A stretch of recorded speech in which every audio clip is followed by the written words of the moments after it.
مسیح یسوع میں آپ سب کی سلامتی ہو۔ میں تانیہ کنول پروگرام مسیح نقطہ نظر لے کر ایک بار عزیزوں پھر آپ کی خدمت میں حاضر ہوں۔ امید ہے آپ کو دعوت میں خوش ہیں اور میں ویلکم کروں گی اپنے عزیز بزرگ پاسٹر صاحب کو۔ Pastor welcome to the program. Thank you. تمام سننے والوں اور دیکھنے والوں کو خدا بڑی برکت دے۔ پاسٹر آج ہم جس ٹاپک پہ بات کریں گے وہ ہے خدا کے چنے ہوئے لوگ، اور میں پہلا سوال آپ سے یوں کرنا چاہوں گی کہ یرمیہ اس کا پہلا باب اور اس کی 5ویں آیت میں لکھا ہے کہ میں نے تجھے نبی ٹھہرایا، تجھے باطن سے چنا اور تجھے مخصوص کیا کہ تو نبی ٹھہرے۔ تو نبیوں کو تو خدا نبی ٹھہراتا ہے، ہم میں سے انسانوں کو ہی۔ عام انسان کے لیے خدا جو ہے وہ کیا سوچ رکھتا ہے، یا ہمارے لیے کوئی فضیلت ہی نہیں ہے؟ ہمارے لیے بڑی فضیلت ہے یہ۔ اگر آپ افسیوں پہلے باب کی 4 آیت میں دیکھیں تو وہاں لکھا ہے اس نے ہم کو بنائے عالم سے پیشتر اس میں چن لیا ہے تاکہ محبت میں پاک ہوں۔ تو خدا نے ہمیں بھی چنا ہے، نبیوں کو بھی چنا ہے، کیونکہ زبور 139 کی 15ویں سے 18ویں آیت میں لکھا ہے۔ ذرا میرے لیے ریڈنگ کریں۔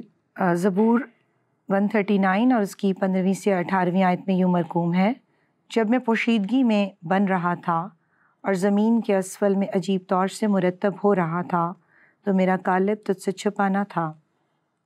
تیری آنکھوں نے میرے بے ترتیب مادے کو دیکھا، اور جو ایام میرے لیے مقرر تھے وہ سب تیری کتاب میں لکھے تھے، جب کہ ایک بھی وجود میں نہ آیا تھا۔ آئے خدا، تیرے خیال میرے لیے کیسے بیش بہا ہیں، ان کا مجموعہ کیسا بڑا ہے۔ اگر میں ان کو گنوں تو وہ شمار میں ریت سے بھی زیادہ ہیں۔ جاگ اٹھتے ہی تجھے اپنے ساتھ پاتا ہوں۔ آمین۔ دیکھیں، یہ زبور نویس لکھتا ہے کہ خدا جو ہے وہ ہماری ہر حرکت کو، ہماری تمام باتوں کو، ہمارے خیالوں کو، ہمارے دل کی باتوں کو شروع سے جانتا ہے، اور کوئی بات اس سے چھپی نہیں بلکہ وہ کتاب میں درج ہے۔ تو اس سے ہم کیا سمجھتے ہیں؟ اس سے ہم یہ سمجھتے ہیں کہ جو کچھ ہم زندگی میں کرتے ہیں کیا وہ خدا کی طرف سے ہوتا ہے؟ نہیں۔ خدا نے ہمیں آزاد مرضی دی ہے، ہم خدا کی ہم اپنی مرضی سے نہیں کرتے، اپنی مرضی سے کرتے ہیں، خدا کی مرضی سے نہیں کرتے۔ لیکن خدا کیونکہ اس کا علم کل ہے، اس کے آگے حال ماضی مستقبل نہیں ہے، اس لیے جو وہ کرتا ہے، جو وہ کہتا ہے، وہ اس بنا پر کہتا ہے کہ اس کو پہلے سے پتہ ہوتا ہے۔ لیکن خدا ہمیں مجبور نہیں کرتا، خدا نے ہمیں آزاد مرضی دی ہے کہ ہم اپنی مرضی سے خدا کی طرف راغب ہوں۔ تو جیسے میں آپ کو ایک مثال دیتا ہوں۔ آپ نے ایک مشہور واقعہ پڑھا ہے کہ یہودا اسکریوتی یسوع مسیح کے شاگردوں میں سے تھا۔ بالکل۔ تو اس نے جب یسوع مسیح کے ساتھ عید فصح پر کھانا کھا رہا تھا تو یسوع مسیح نے اپنے شاگردوں کو مخاطب کر کے کہا کہ تم میں سے ایک مجھے پکڑوائے گا۔ تو جب یہ بات کہی تو سب نے کہا کہ کیا میں تو جب اس نے کہا تو اس نے کہا کہ تو نے آپ کہہ دیا۔ پھر ایک شاگرد نے سوال کیا کہ وہ کون ہے، شاید اس نے سنا نہیں ہوگا۔ تو یسوع نے کہا کہ جس کے منہ میں نوالا تر کر کے ڈالوں گا وہی ہے۔ تو جب اس نے نوالا تر کر کے ڈالا تو وہ یہودا اسکریوتی کے منہ میں ڈالا، اور شیطان اسی وقت اس کے جسم میں سما گیا اور وہ اٹھ کر چلا گیا۔ جب کبھی میں پہلے یہ پڑھتا تھا اور سنتا تھا کہ یہ تو پہلے سے اسی کام کے لیے چنا ہوا تھا، تو اس کا تو کوئی قصور ہی نہیں ہے۔ قصور تو ہم کہیں گے کہ خدا کا ہے جس نے اس کو اس کام کے لیے بنایا، لیکن ایسا نہیں تھا۔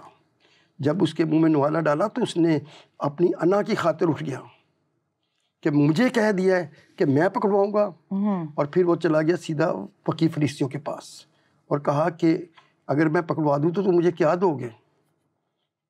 انہوں نے کہا کہ ہم تجھے 30 رائج سکے دیں گے۔ تو انہوں نے تول کے اس کو دے دیے اور اس نے ان کے ساتھ شرائط باندھ لی۔ یہ جو واقعہ ہے یہ بالکل اس نے اپنی آزاد مرضی سے کیا، لیکن کیونکہ خدا کو پہلے سے ہی معلوم تھا کہ ایسا ہی ہونا ہے۔ اور اگر ہم یہ کہیں کہ خدا کو پہلے سے معلوم نہیں تھا تو پھر وہ خدا کس بات کا؟ بے شک خدا کو پہلے سے ہر بات معلوم ہوتی ہے کہ یہ بندہ جو ہے اس طرح چلے گا، اس نے یہ گناہ کرنا ہے، اس نے یہ کرنا ہے. خدا ہمیں منع بھی نہیں کرتا، روکتا بھی نہیں ہے. ہم اپنی مرضی سے ساری باتیں کچھ کرتے ہیں. بالکل. اس لیے وہ جو قصور اس کا تھا وہ اسی کا قصور تھا. جب کوئی کسی کے بارے میں خدا کو پتہ ہوتا ہے کہ یہ بندہ میری ساری نبوتوں کو لوگوں کو بتائے گا، میرے سارے کلام کی باتیں بتائے گا، تو خدا اس کو اس کام کے لیے اپنے لیے چن لیتا ہے. اچھا، بڑا آپ نے خوبصورت جواب دیا کہ یہودا میں جو تھا شیطان سما گیا اور اس نے وہی کیا جس کے لیے اس کو بتایا گیا تھا. اب اگر مطلب انسانی سوچ سے ہم سوچیں اور خدا کی ذات میں ہی سب کچھ پہلے سے ہی، گاڈ نوز ایوری تھنگ، خدا بے شک سب کچھ جانتا ہے، آدم کو تخلیق کرنے کی کیا ضرورت پڑی؟ دیکھیں آج ہم اتنے مسائل اٹھاتے ہیں، دنیا میں دکھ اٹھاتے ہیں، محنت کرتے ہیں، بوجھ اٹھاتے ہیں اور آرام نہیں پاتے. تو دل ایسا کرتا ہے کہ انسان کہے کہ کاش آدم کو خدا نے بنایا ہی نہ ہوتا، نہ وہ پھل کھاتا اور نہ ہم اس مشکل زندگی میں اس قدر گرفتار ہو کر پھنسے رہتے اور اپنی انسانی عقل سے روز مفلوج ہوتے اور پریشانی اور دکھ اٹھاتے. کیا کہیں گے آپ اس کے بارے میں؟ مکاشفہ 8:13 میں لکھا ہوا ہے کہ انہوں نے اپنے جامے برا کے خون سے دھو لیے جو ابتدائی عالم سے ذبح کیا ہوا برا تھا. تو برا تو پہلے سے ذبح ہو گیا ہوا تھا، یعنی اس کا مطلب یہ ہے کہ قربانی کا پہلے سے انتظام تھا. تو قربانی کا انتظام کس لیے تھا؟ کہ انسان نے گناہ کرنا تھا، اور اس لیے اس کو اس قربانی کیونکہ انسانوں سے خدا پیار کرتا ہے، اور جب پیار کرتا ہے تو پھر ان کو وہ اس سے نکالنا بھی چاہتا ہے. تو اس لیے پہلے سے برا ذبح کیا ہوا برا موجود تھا جو ان کے لیے قربانی دے، اور خدا انسان کو اس بڑی مصیبت میں جس میں انسان نے گناہ کر کے گر گیا تھا اس سے اس کو نکالے. جب خدا نے آدم اور حوا کو بنایا تو اس نے کیا کہا کہ تم سب درختوں کے پھل کھانا، صرف بیچ والے درخت کا پھل نہ کھانا. بالکل ایک ہی حکم تھا اور صاف واضح حکم تھا. تو جب حوا باغ میں گھوم رہی تھی تو شیطان سانپ کی شکل میں اس کے پاس آیا اور کہا کہ کیا خدا نے تجھے سب درختوں کے پھل کھانے سے منع کیا ہے؟ کتنا عجیب سوال تھا. شیطان تو سب کچھ جانتا تھا، خدا کی سٹیٹمنٹ ہی خدا کی سٹیٹمنٹ بدل دی. اور حوا نے دیکھا کہ اتنا آسان سوال ہے تو اسے فوراً جواب دے دیا کہ نہیں ایسا نہیں ہے، خدا نے صرف بیچ والے درخت کا پھل کھانے سے منع کیا ہے، اور اس لیے منع کیا ہے کہ وہ کھائیں گے تو مر جائیں گے. تو شیطان کو موقع مل گیا بات کرنے کا. اس نے کہا تم ہرگز نہیں مرو گے بلکہ نیکی اور بدی کی پہچان کے قابل ہو جاؤ گے، اور خدا یہ بات جانتا ہے. جب حوا نے وہ پھل دیکھا تو وہ کافی خوشنما پھل تھا، اور وہ دینے کے لیے عقل دینے کے لیے کافی تھا. تو اس نے کیا کہا کہ میں یہ پھل کھا لوں گی اور کھا کر میں بھی خدا کی مانند بن جاؤں گی، نیکی اور بدی کی پہچان کے قابل ہو جاؤں گی. تو شیطان نے ایک تو اور بات کہہ دی تھی کہ تم مرو گے نہیں، مروں گی بھی نہیں، اور خدا کی مانند بھی ہو جاؤں گی. تو اس کے اندر گناہ سما گیا تھا، اور پھر اس نے وہ پھل کھایا. اور آدم نے تو نہیں پھل کھایا تھا. جب آدم کو اس نے کہا تو آدم نے بتایا کہ ساری بات بتائی ہوگی کہ ایسے ایسے یہ بات ہوئی ہے. تو اس نے بھی جب یہ سنا تو اس میں بھی وہ جو گناہ تھا وہ سمایا، اور اس نے بھی اس سے پکڑ کے کھا لیا. تو جب ہم اپنی مرضی سے کوئی کام کرتے ہیں تو پھر وہ ہم اس گناہ میں مبتلا ہو جاتے ہیں، کیونکہ ہم چاہتے ہیں کہ ہم خدا کے برابر ہو جائیں یا خدا کے مانند ہو جائیں. تو یہ ہماری بہت بڑی غلطی ہوتی ہے جس سے ہم گناہ میں پڑ جاتے ہیں. اچھا، آپ نے آدم اور حوا کا سارا جو قصور ہے وہ بتا دیا ہے. سوال میرا یہی تھا کہ ان کو کیوں بنایا، اتنا دکھ اٹھایا. اب گناہ کی جو آپ نے ایکسپلینیشن کی کہ گناہ پہلے سے ایگزسٹ کرتا تھا، تو اس گناہ کا وہ کہاں سے اس کی ایگزسٹنس شروع ہوئی؟ اس کا مطلب آدم اور حوا نے تو پہلا گناہ نہیں کیا، گناہ تو پہلے سے ہی موجود تھا، اور اس نے تو موقع پا کر ان کے اوپر حملہ کیا اور ان سے بھی کروا لیا. تو گناہ جو تھا وہ کہاں پر جو تھا وہ اس کی ایگزسٹنس ہوئی؟ یہ جو ابلیس تھا یہ بھی خدا کی مانند بننا چاہتا تھا. آدم نے بھی جب گناہ کیا تو وہ بھی اس کو بھی یہی تھا کہ میں اگر یہ پھل کھا لوں گا تو میں بھی نیکی اور بدی کی پہچان کے قابل ہو جاؤں گا جیسا کہ خدا ہے. خدا اس کو ٹھنڈے وقت میں جب ملنے کے لیے آیا تو خدا نے پوچھا کہ آدم تو کہاں ہے؟ تو اس نے کیا کہا؟ میں نے گناہ کیا, میں نے وہ حکم توڑ دیا جو تو نے دیا تھا, تو اس لیے کہ مجھے معلوم ہوا کہ میں ننگا ہوں تو میں نے اپنے آپ کو چھپایا. تو جب اس نے یہ کہا تو خدا نے کہا کہ تو نے یہ کیوں ایسا کیا؟ اس نے کہا میں نے تو نہیں کیا, یہ جو تو نے عورت دی تھی اس کی وجہ سے ہوا, مجھ سے کروایا. تو اس نے اپنے اوپر بلیم نہیں لیا, اس نے پھر خدا پر ہی بلیم لگا دیا کہ تو نے جو عورت دی. تو عورت سے پوچھا کہ تو نے ایسا کیوں کیا؟ تو اس نے کہا کہ میں نے تو نہیں کیا, یہ تو شیطان نے مجھے بہکایا اور میں نے ایسا کیا. تو پھر اس نے بھی خدا پر ہی الزام لگا دیا کہ شیطان جو سانپ کی شکل میں تھا وہ اس کے پاس آیا تو اس نے اس کو بہکا لیا. خدا کا حکم تو واضح تھا. تو جب خدا کے حکم کو ہم اپنی مرضی سے اپنی عقل سے استعمال کرتے ہیں تو ہم بہت بڑی غلطی کرتے ہیں اور گناہ سرزد ہوتا ہے. بالکل. اچھا, اب یہ گناہ جو تھا بے شک کیا تو ہوا نے اور آدم نے تھا, تو ان کو باغ عدن سے بھی خدا نے نکال دیا. ان کے لیے کچھ سزا کیا زیادہ سخت نہیں ہو گئی تھی کہ گناہ تو پہلے سے ایگزسٹ کر رہا تھا اور ان کو باغ عدن سے نکال دیا گیا؟ ان کو ریسٹرکٹڈ کر دیتا خدا. جب ان کو باغ عدن سے نکال دیا, یہ خدا کی حضوری سے ہی چلے گئے تو بالکل نکمی حرکتیں کرنے لگ گئے.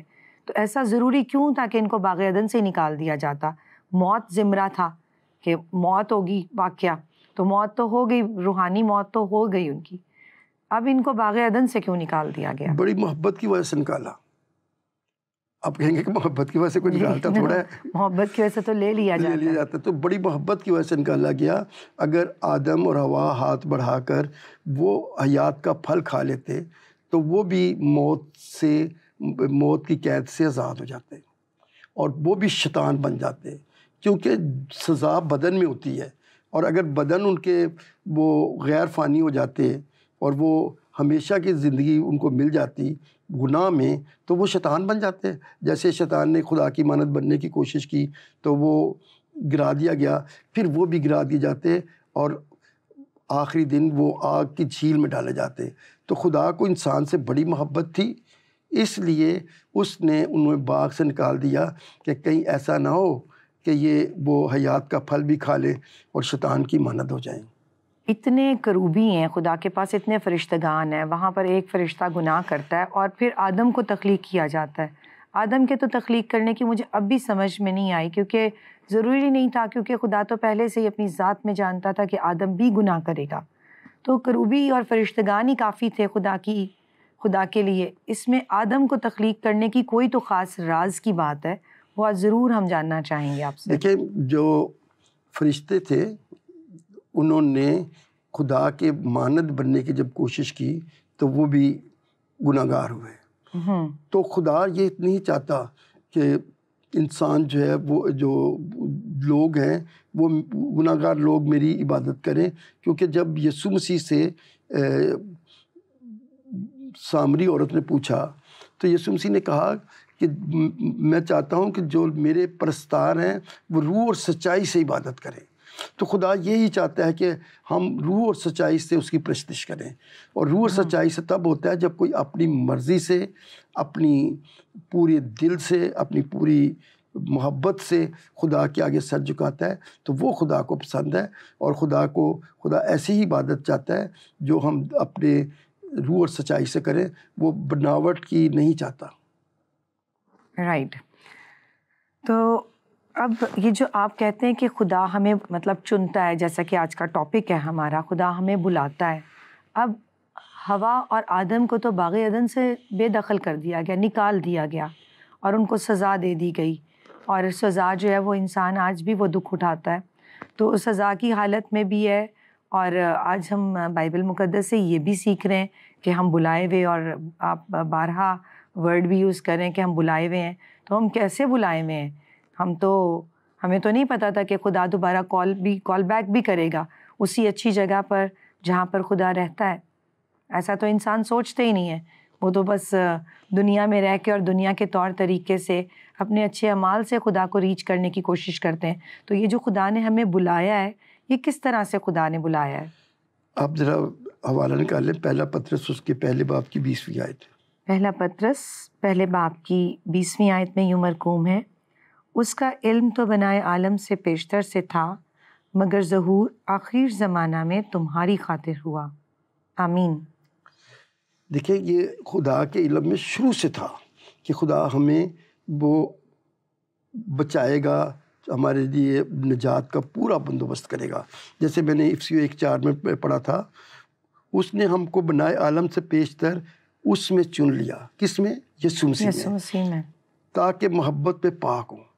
تو وہ پاک محبت میں ہمیں چن کر اس نے پہلے سے رکھا ہوا تھا کہ ہم جب یسوع مسیح آئے تو اس کے اوپر ایمان لا کر ہم خدا کی روح اور سچائی سے عبادت کریں.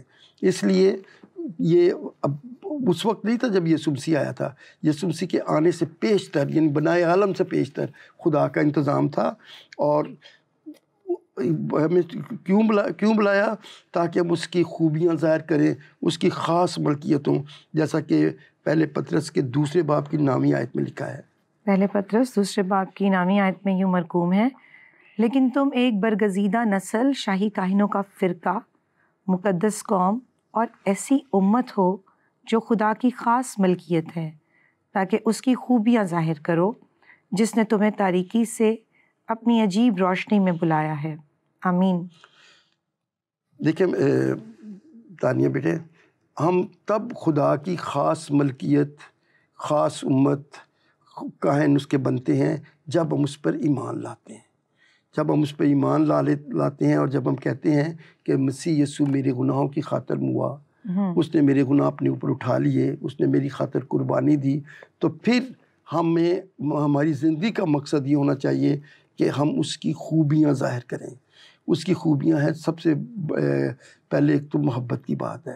خدا کیا کہتا ہے کہ میں نے دنیا سے ایسی محبت رکھی کہ اس نے اپنا بیٹا بخش دیا تاکہ جو کوئی اس پہ ایمان لائے ہلاک نہ ہو، ہمیشہ کی زندگی پائے. تو ہمیں بھی ایسی ہی محبت رکھنی چاہیے اپنے پڑوسی سے، اپنے جاننے والوں سے، بلکہ غیروں سے بھی، کہ ہم ان سے محبت رکھیں. تو محبت جو ہے یہ خدا کی خوبی ہے، اور ہمیں اس کے اپنے قول اور فعل اور اپنے کردار سے ظاہر کرنا چاہیے. دوسری بڑی خوبی ہے معاف کرنا. جب ایک عورت عین موقع پر پکڑی گئی تو یسوع مسیح کے پاس وہ لائے، تو یسوع مسیح نے اس عورت کو، جب کسی نے پتھر نہیں مارا تو کیا کہا؟ جا بیٹا پھر گناہ نہ کرنا. اس کو معاف کر دیا. لیکن اگر ہم یہ خوبی نہیں رکھتے تو ہم اس کی نہ تو ملکیت ہے، نہ اس کی امت ہے، اور نہ ہی کاہن ہے. تو ہمیں اس کی خوبیوں کو ظاہر کرنا ہے. تو خوبیاں کیسے ظاہر کر سکتے ہیں؟ اپنے کردار سے، مسیحی کردار سے.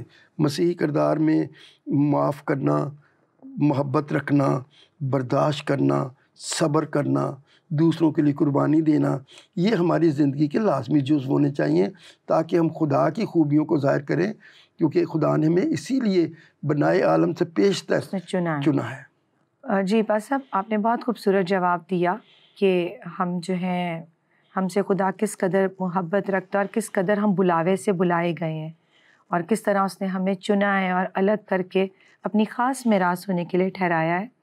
اس کے ساتھ ہی اگر ان ساری باتوں پر انسان غور کرے تو پھر دنیا ہم سے اتنی نفرت اور اتنی عداوت کیوں رکھتی ہے؟ کیوں ہم ہر جگہ ناپسندیدہ لوگ ٹھہرتے ہیں، اور لوگ طرح طرح کے ایسے سوال کرتے ہیں جس سے کہ بچے بڑے سب بے دل ہوتے ہیں؟ تو چنے ہوئے لوگوں کے ساتھ جو ہے اس طرح بے مروتی دنیا کی کیوں ہے؟ وجہ یہ ہے کہ یہ اس دنیا کا حاکم کون ہے؟ بتائیں گے؟ جی ابلیس ہے. حاکم تو ابلیس جو ہے وہ دنیا کی ساری شان و شوکت، جس میں وہ ہر برائی شامل ہے، وہ لوگوں کو دکھاتا ہے اور لوگ اس کی طرف جاتے ہیں. جب لوگ اس کی طرف جاتے ہیں تو پھر وہ جو اس کی طرف نہیں جاتا اس کو تو وہ برا ہی سمجھیں گے. تو یسوع مسیح نے کیا کہا کہ نوکر مالک سے بڑا نہیں ہوتا. تو ہم اپنے خداوند سے بڑے تو نہیں ہیں نا. بے شک. تو اس کے ساتھ دنیا نے کیا سلوک کیا، وہ کیا کرتا تھا، وہ لوگوں کو تعلیم دیتا تھا، شفا دیتا تھا، ایسا ہی کرتا تھا نا. تو اس کو مارنے کا کوئی وجہ تھی نہیں، کوئی وجہ نہیں تھی، لیکن وہ اس کے ساتھ برا سلوک کرتے تھے. اور پھر یسوع مسیح نے ہمیں ایک بڑا اچھا سبق دیا ہے، وہ یہ دیا ہے کہ جو بدن اور روح کو نقصان پہنچا سکتا ہے وہ خدا ہے، لیکن جو بدن کو نقصان پہنچاتے ہیں وہ کچھ بھی نہیں ہے، کیونکہ یہ بدن تو گوشت اور خون تو خدا کی بادشاہی کے وارث نہیں ہوں گے. بالکل وارث کیا ہوگا؟ صرف روح اور روحانی جسم ہوگا. تو اس لیے اس بدن کی تو ہمیں پرواہ نہیں کرنی چاہیے. یہ خداوند یسوع مسیح کی اتنی بڑی محبت کو جب ہمیں مل جاتی ہے تو ہمیں دکھوں کی بالکل پرواہ نہیں ہونی چاہیے. آپ کو اسطفنس کا حوالہ پتہ ہے؟ جب اسطفنس کو پتھر مار رہے تھے، اس کو ہلاک کر رہے تھے، اس پہ چیخ رہے تھے، چلا رہے تھے، تو وہ کیا کہہ رہا تھا؟ اے باپ ان کو معاف کر، کیونکہ یہ نہیں جانتے کہ یہ کیا کرتے ہیں. اس وقت اس کے جسم میں شیطان نہیں سمایا ہوا تھا کہ وہ کہتا کہ گالیاں دیتا، ان کو مارتا، پاگل پن کرتا. کچھ کیا اس نے؟ تو ہماری تو روح ایسی ہے، ہمیں ایسا ہونا چاہیے کہ جب بدن میں کوئی ہمیں تکلیف دیتا ہے تو ہمیں اس کا برا بھی نہیں منانا چاہیے، بلکہ ہمارے خداوند کے ساتھ ایسا کیا تو ہمارے ساتھ تو اس سے بھی زیادہ کریں گے. بالکل. آمین آمین. جی پاس صاحب، یہ بڑی اچھی بات آپ نے بتائی ہے. تو پھر یہ جو شریر ہیں، خدا تو پہلے ہی جانتا ہے کہ کون جو ہے شریر ہوں گے، کون نیکوکار ہوں گے، تو شریروں کو بنانے کی ضرورت ہی کیا ہے؟ اس سے پیشتر کہ وہ خلق ہوں، خدا انہیں بناتا ہی نہ، تاکہ نہ شریر بنتے، نہ وہ شیطان کی باتوں میں آتے، اور ہم خوشی خوشی خداوند کے لوگ اس دنیا میں بھی رہ کر اور پھر اس کے پاس جا کر بھی اس کے نام کو عزت اور جلال دیتے. تو شریروں کو بنانے کی کوئی خاص وجہ ہے؟ خدا پہ الزام تو نہ لگائے نا. نہیں، خدا معاف کرے، خدا نے ان کو بنایا ہے. مطلب خدا کو تو آلریڈی اس کی نالج میں ہے کہ یہ کام کریں گے. جی. تو ان کو مائنس ہی کر دیتے، مطلب تاکہ باقی دنیا ابلیس کے قبضے میں نہ آتی، نیکوکار ہی آتے جو خدا جن کو جانتا ہے. امثال 16 باب کی 4 آیت میں لکھا ہے، خداوند نے ہر چیز خاص مقصد کے لیے بنائی ہے، شریروں کو بھی اس نے برے دن کے لیے بنایا ہے. تو جو برے لوگ ہیں، جس دن شیطان کو، جو قیامت کا آخری روز ہوگا، جب دوسری قیامت ہو جائے گی، تو شیطان کو جب وہ آگ کی جھیل میں ڈالے گا تو برے لوگ بھی اسی کا ایندھن بنیں گے. تو خدا نے ان کو اسی لیے بنایا ہے.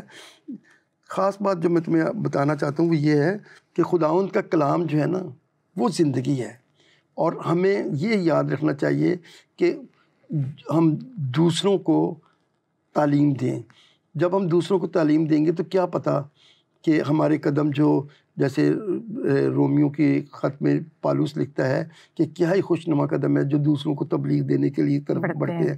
تو اگر ہم دوسروں کی طرف بڑھیں تو کیا پتہ ہے کہ وہ اس تبلیغ سے خدا ان کو بدلے اور ہم ان روحوں کو جیت لیں. بے شک. اچھا، خدا تو نیکوں اور بدوں دونوں پہ بارش، سورج، ساری برکتیں کھول کے اتنی فراوانی سے دیتا ہے، تو پھر کیوں جو شریر ہیں وہ شریر ہی رہ جاتے ہیں؟ ان کے دل کیوں نہیں تبدیل ہوتے؟ کیا وہ واقعی اسی دن کے لیے وہ بھی چنے گئے لوگ ہیں کہ انہوں نے یہی کرنا ہے؟ کیونکہ جیسے آپ نے کہا کہ خدا کا علم تو کل ہے، تو بس وہ اسی کام کو کریں گے، یا جیسے ابھی آپ نے کہا کہ اگر ان کے پاس تربیت جائے تو وہ اس کو سنیں گے، تو کیا ان کے لیے کوئی گنجائش ہے، یا یہ ہم اپنی عقل سے سوچ کے کہتے ہیں؟ گنجائش ان کے لیے نہیں ہے. جو خدا کا ابتدا کامل علم ہے اس میں یہ بات لکھی ہوئی ہے کہ اگر ہم ان کے پاس جائیں گے تو ہم ان روحوں کو جیت لیں گے.